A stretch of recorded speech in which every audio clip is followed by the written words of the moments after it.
জীবনটা ছোট কিন্তু জটিল। প্রতিদিন আমরা অন্যদের জীবনে তাকিয়ে দেখি কে কি করছে, কার কতটা টাকা, কার লাইফ কতটা পারফেক্ট, আর নিজের জীবনের দিকে তাকাতেই ভুলে যাই। সোশ্যাল মিডিয়ায় সবাই হাসছে, ঘুরছে, খাচ্ছে, কিন্তু জানেন তো এই সব কিছুর পেছনেও একটা ফিল্টার থাকে, একটা মুখোশ থাকে যেটা লুকিয়ে রাখে তাদের আসল কষ্ট আর যন্ত্রণাগুলো। তাহলে আপনি কেন শুধু বাইরের চাকচিক্য দেখে নিজের জীবনকে ছোট ভাববেন? আপনার পথটা আলাদা, আপনার যুদ্ধ আলাদা, আর সে যুদ্ধেই আপনি একমাত্র নায়ক, একমাত্র নায়িকা। ভালো থাকাটা একান্তই নিজের কাছে। সবাইকে খুশি করতে গেলে একসময় নিজেকেই হারিয়ে ফেলবেন। তাই আগে নিজেকে ভালোবাসুন, নিজের কথাটা শুনুন, নিজেকে ভালোবাসতে শিখুন, কারণ আপনিই আপনার সবচেয়ে আপন।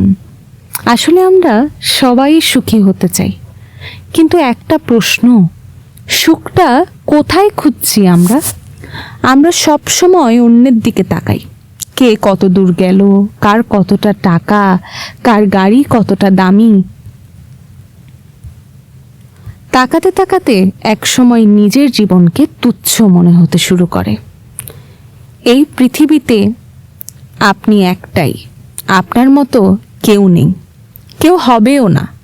আপনার গল্পে আপনিই নায়ক, আপনিই নায়িকা। আপনার জীবনের দায়িত্ব কেবল আপনার। তাই অন্যের মতো না হয়ে নিজের মতো হন। নিজেকে বোঝার চেষ্টা করুন, নিজের ছোট ছোট সাফল্যগুলো উদযাপন করুন, নিজের সময়টা উপভোগ করুন, কারণ আপনি আপনার জীবনের সবচেয়ে গুরুত্বপূর্ণ চরিত্র। এই পৃথিবীতে প্রতিদিনই কেউ না কেউ আপনাকে তুচ্ছ ভাববে, আপনার স্বপ্নকে হেসে উড়িয়ে দেবে, বলবে তুমি পারবে না। কিন্তু মনে রাখবেন, তারা আপনাকে চেনে না, তারা জানে না আপনি কতটা লড়তে পারেন। তাই থেমে থাকবেন না, আপনার স্বপ্নকে আগলে রাখুন, আপনার বিশ্বাসকে শক্ত করে ধরুন। হয়তো পথটা কঠিন, কিন্তু গন্তব্যটা একদিন আপনার হবে। নিজের ছায়ার মতো নিজের পাশে থাকুন আর বলুন, আমি পারি, আমি পারবো, আমিই হব আমার মতো করে।